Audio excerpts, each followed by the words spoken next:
สวัสดีครับวันนี้เราจะมาเล่าเรื่องสงครามโลกครั้งที่ 2 กันนะครับแต่ก่อนอื่นนะครับช่วยกดไลค์กดแชร์คลิปนี้แล้วก็กด subscribe ช่อง Spoke Dark พร้อมกับเปิดกระดิ่งด้วยนะครับขอบคุณครับ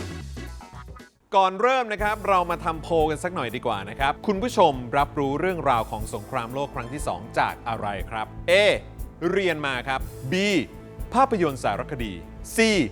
ภาพยนตร์ D วิดีโอเกมโหวตเลยครับในคลิปก่อนนะครับเราได้พูดถึงฝ่ายอักษะและสาเหตุแห่งการมารวมตัวกันของเยอรมันญี่ปุ่นและอิตาลีครับซึ่งแต่ละประเทศนะครับก็ไม่ได้มีเหตุผลที่เหมือนกันเสียทีเดียวนะครับแต่ก็มีเหตุผลมากพอที่จะเข้าร่วมเป็นฝ่ายเดียวกันครับสงครามโลกครั้งที่ 2 ในเอเชียนะครับเริ่มจากญี่ปุ่นเข้าไปยึดครองแมนจูเรียซึ่งเป็นส่วนหนึ่งของจีนในปี 1931 ครับและต่อมานะครับก็ก่อตั้งประเทศแมนจูกัวครับที่มีรัฐบาลหุ่นเชิดของญี่ปุ่นและเริ่มบุกยึดเมืองหลวงของจีนณตอนนั้นก็คือหนานจิงครับในปี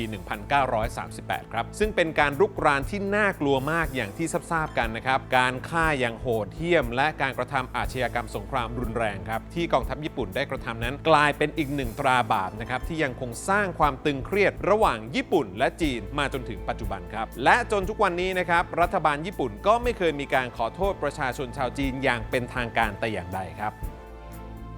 ทางอิตาลีครับและพรรคฟาสซิสต์ของเบนิโต มุสโซลินีนะครับก็บุกเอธิโอเปียในปี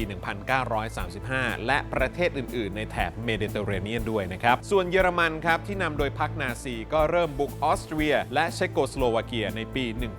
1938 ครับสรุปได้อีกทีหนึ่งนะครับว่าก่อนหน้านั้นทั้งในยุโรปก็เต็มไปด้วยสงครามที่เกิดจากความขัดแย้งระหว่างประเทศที่เสียและได้ผลประโยชน์จากสนธิสัญญาแวร์ซายน์และฝั่งตะวันออกครับที่ญี่ปุ่นที่รู้สึกว่าเอเชียกำลังจะตกเป็นอาณานิคมของยุโรปทั้งหมดและถ้าเกิดจะเป็นอาณานิคมของตะวันตกเนี่ยนะครับสู้เป็นอาณานิคมของเอเชียด้วยกันเองจะดีกว่าครับก็เลยอยากตั้งตัวเป็นมหาอำนาจนั้นครับแต่ถึงแม้ว่าจะเกิดการรุกรานกันไปทั่วนะครับแต่องค์การสันนิบาตชาติก็เลือกที่จะพยายามเลี่ยงสงครามใหญ่ให้ได้นานที่สุดด้วยวิธีการเจรจาครับนายกรัฐมนตรีของอังกฤษณตอนนั้นเนวิล แชมเบอร์เลนนะครับเรียกว่าเป็นการทูตแบบยอมไปก่อนครับภาษาอังกฤษก็คือ appeasement นะครับเช่นเมื่อนาซีเยอรมันนะครับบุกดินแดนบางส่วนของเชโกสโลวาเกียนะครับซึ่งฮิตเลอร์อ้างว่าเป็นดินแดนที่เหมาะจะเป็นของเยอรมันนายเนวิลเนี่ยนะครับก็บินไปหาฮิตเลอร์ที่เบอร์ลินครับแล้วก็เจรจากันจับมือกันหนุงหนิงนะครับออกสื่ออย่างใหญ่โตและยอมให้ฮิตเลอร์ได้ดินแดนบางส่วนที่ว่าไปครับแลกกับข้อตกลงว่าจะไม่ไปบุกใครอีกซึ่งผลก็คืออีกไม่นานครับฮิตเลอร์ก็บุกยึดเชโกสโลวาเกียทั้งประเทศครับเรียกว่าแคร์ไหมไม่เลยค่ะคุณแต่ว่าในหนังสือส่วนใหญ่เขาจะนับเหตุการณ์ที่เยอรมันบุกโปแลนด์ในเดือนกันยายนปี 1939 ให้เป็นจุดเริ่มต้นของสงครามโลกครั้งที่ 2 นะครับถามว่าทำไมถึงนับแบบนั้นทั้งที่ณตอนนั้นสงครามก็มีไปทั่วโลกอยู่แล้วตามที่กล่าวไปนะครับนั่นก็เพราะว่าโปแลนด์มีสนธิสัญญากับอังกฤษและฝรั่งเศสตั้งแต่หลังสงครามโลกครั้งที่ 1 นะครับว่าจะช่วยปกป้องโปแลนด์จากการรุกรานเมื่อโปแลนด์ถูกเยอรมันบุกครับทั้ง2ชาติที่เป็นแกนนำในสันนิบาตชาติจึงจำเป็นต้องประกาศสงครามกับเยอรมันทันทีครับและก็เป็นเช่นเดียวกันกับในสงครามโลกครั้งที่1นะครับคือเมื่อประกาศสงครามแล้วประเทศที่เป็นอาณานิคมก็ต้องเข้าสู่สงครามด้วยครับแนวรบก็เกิดขึ้นทั้งในแอฟริกาเหนือตะวันออกกลางที่มีประเทศอาณานิคมของชาติในยุโรปมากมายนะครับซึ่งสำหรับประเทศต่างๆเดิมพันก็สูงขึ้นมากนะครับเพราะอาวุธสมัยใหม่ทั้งรถถังเครื่องบินแล้วก็เรือเนี่ยต้องการทรัพยากรที่มากขึ้นครับซึ่งก็คือน้ำมันนั่นเองครับที่มีมากในตะวันออกกลางครับ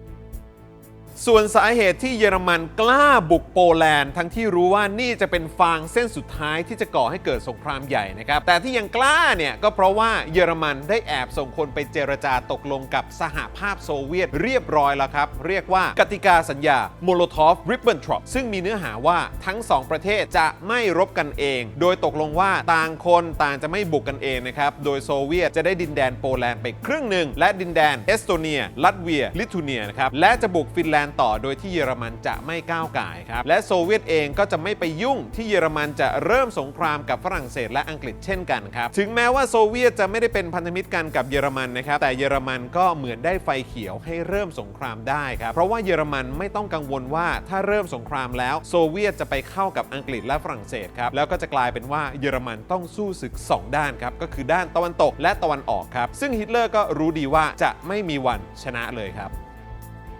แต่แม้จะประกาศสงครามกันแล้วนะครับสิ่งที่เกิดขึ้นใน 8 เดือนแรกครับหลังการประกาศสงครามก็ยังไม่ใช่สงครามแบบเต็มรูปแบบนะครับเราเรียกช่วงนี้ว่า phony war ครับหรือสงครามลวงครับคือไม่มีการเผชิญหน้ากันด้วยกำลังทหารขนาดใหญ่ครับอังกฤษเนี่ยยังพยายามหาวิธีที่จะกันสงครามให้ห่างจากบ้านเกิดให้ได้มากที่สุดนะครับเริ่มจากอังกฤษนะครับใช้วิธีโปรยใบปลิวโฆษณาชวนเชื่อใส่เยอรมันบ้างนะครับและพยายามจะตัดกำลังโดยพยายามปิดน่านน้ำในคาบสมุทรบอลข่านไม่ให้ประเทศที่เป็นกลางแบบสวีเดนและก็นอร์เวย์เนี่ยขายทรัพยากรที่สำคัญเช่นแร่เหล็กให้เยอรมันครับซึ่งสุดท้ายแล้วก็ล้มเหลวครับเพราะนาซีเนี่ยก็ตัดสินใจใช้กำลังยึดนอร์เวย์ไปในที่สุดครับ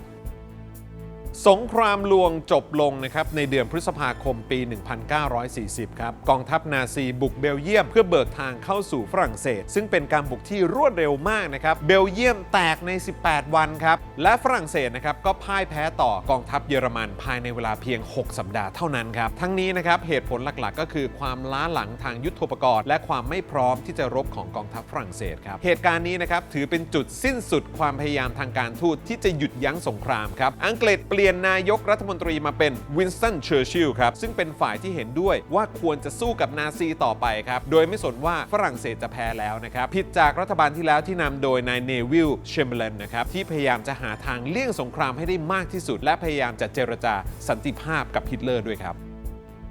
ในการบุกฝรั่งเศสของเยอรมันครั้งนี้นะครับก็มีเหตุการณ์สำคัญที่เรียกว่าปาฏิหาริย์ที่ดันเคิร์กครับนั่นก็คือทหารอังกฤษและฝรั่งเศสจนมุมอยู่ที่ริมทะเลไปต่อไม่ได้ครับต้องรอความตายเมื่อกองทัพเยอรมันเดินทางมาถึงครับรัฐบาลอังกฤษนะครับส่งเรือมารับแต่ก็ไม่พอที่จะขนทหารจำนวนมากขนาดนั้นครับแต่ก็ได้เรือของประชาชนครับที่ช่วยกันแล่นข้ามช่องแคบอังกฤษนะครับมาขนทหารฝ่ายสัมพันธมิตรกลับไปได้กว่า 300,000 คนครับซึ่งทุกวันนี้นะครับหลายฝ่ายก็ยังสงสัยกันนะครับว่ามันเป็นปาฏิหาริย์จริงๆหรือว่าเยอรมันเลือกที่จะไม่บุกเองกันแน่ครับทฤษฎีที่ได้รับความเชื่อถือค่อนข้างมากนะครับบอกว่าผู้นำทหารเยอรมันตกลงกันว่าจะไม่ให้กองทัพเยอรมันบุกไปต่อถึงชายหาดดันเคิร์กครับเพราะต้องการจะรวมพลแล้วก็รักษากำลังไว้บุกฝรั่งเศสตอนใต้ต่อไปตามแผนครับมีเพียงกำลังทิ้งระเบิดทางอากาศเท่านั้นครับที่บินมายิงแล้วก็ทิ้งระเบิดใส่ทหารแล้วก็เรือของกองทัพอังกฤษที่มารับทหารกลับเท่านั้นครับในช่วงต้นของสงครามนั้นนะครับฮิตเลอร์พยายามจะบีบให้อังกฤษดูโดดเดี่ยวให้มากที่สุดครับเพื่อให้ดูเหมือนว่าทั้งโลกยอมแพ้กับฝ่ายอักษะไปหมดแล้วครับเหลือแต่เพียงอังกฤษเท่านั้นในช่วงนี้นะครับทหารนาซีแบ่งฝรั่งเศสออกเป็น2ส่วนด้วยกันครับนั่นก็คือส่วนที่เยอรมันปกครองเองและส่วนที่เป็นรัฐบาลหุ่นเชิดเรียกว่าฝรั่งเศสเขตวิชีครับเพื่อสร้างภาพให้เห็นว่าฝรั่งเศสเองเนี่ยยังกลับใจมาเข้าร่วมกับนาซีเลยและต่อมานะครับเยอรมันกับอิตาลีก็เซ็นสัญญากับญี่ปุ่นอย่างเป็นทางการครับเรียกว่ากติกาสัญญาไตรภาคีครับในเดือนกันยายน 1940 ครับถือว่าเป็นจุดที่ฝ่ายอักษะรวมตัวกันได้ในที่สุดครับการบีบให้อังกฤษโดดเดี่ยวนี้นะครับได้ผลมากครับในช่วงแรกๆครับนาซีพยายามจะแพ็คไม่ให้ประเทศที่เป็นกลางทั้งหลายนะครับที่เหลืออยู่เข้าไปรวมกับอังกฤษซึ่งได้ผลมากครับกับประเทศในแถบยุโรปกลางนะครับอย่างเช่นฮังการีโรมาเนียยูโกสลาเวียนะครับที่อิตาลีแล้วก็เยอรมันเนี่ยเข้ามามีอิทธิพลแล้วก็ภายหลังก็เข้าร่วมกับฝ่ายอักษะในที่สุดครับซึ่งทำให้ฝ่ายอักษะนะครับไม่ต้องกลัวแนวสงครามในแอฟริกาเหนือและการได้ประเทศในยุโรปกลางและประเทศแถบคาบสมุทรบอลข่านมาเข้าร่วมเนี่ยนะครับก็ทำให้เยอรมันกล้าเดินหน้าสเต็ปต่อไปกับโซเวียตนั่นเองครับด้วยอิทธิพลของกติกาสัญญาไตรภาคีนะครับกองทัพญี่ปุ่นก็เดินหน้าบุกเข้ามาในดินแดนเอเชียตะวันออกเฉียงใต้ครับสำหรับไทยในตอนนั้นนะครับผู้นำก็คือจอมพลป.พิบูลสงครามครับหลังจากที่ญี่ปุ่นยกพลขึ้นบกเพียงไม่ถึง2ชั่วโมงนะครับก็ประกาศเข้าร่วมกับฝ่ายอักษะครับมีการประกาศสงครามกับฝ่ายสัมพันธมิตรอย่างเป็นทางการครับญี่ปุ่นนั้นนะครับด้วยความที่เป็นประเทศเกาะครับก็ไม่ได้มีทรัพยากรมากมายนะครับแต่ในสงครามโลกครั้งนี้ญี่ปุ่นมีโครงการที่ใหญ่โตมากครับต้องการจะบุกพม่าเพื่อไปบุกอินเดียต่อนะครับต้องครอบครองมหาสมุทรแปซิฟิกให้ได้ครับเพื่อความมั่นคงในทางยุทธศาสตร์ครับเพื่อการนี้นะครับญี่ปุ่นจึงต้องสร้างทางรถไฟที่ลากยาวไปทั่วทั้งเอเชียตะวันออกเฉียงใต้นะครับซึ่งส่วนหนึ่งเราเรียกว่าเป็นทางรถไฟสายมรณะในประเทศไทยครับที่มีผู้เสียชีวิตที่เป็นทั้งแรงงานเฉลยศึกจำนวนมหาศาลครับฟังมาสักพักหนึ่งแล้วเนี่ยคุณผู้ชมรู้หรือเปล่าครับว่าประเทศไทยเคยเข้าร่วมกับฝ่ายอักษะครับกด A ถ้าคุณรู้ครับ B ถ้าคุณไม่รู้และ C ถ้าคุณไม่แคร์ครับ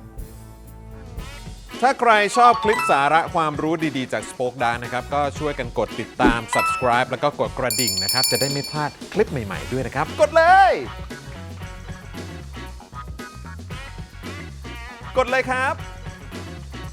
กดสิ กด โอ้ น่ารักมาก กดเลยครับ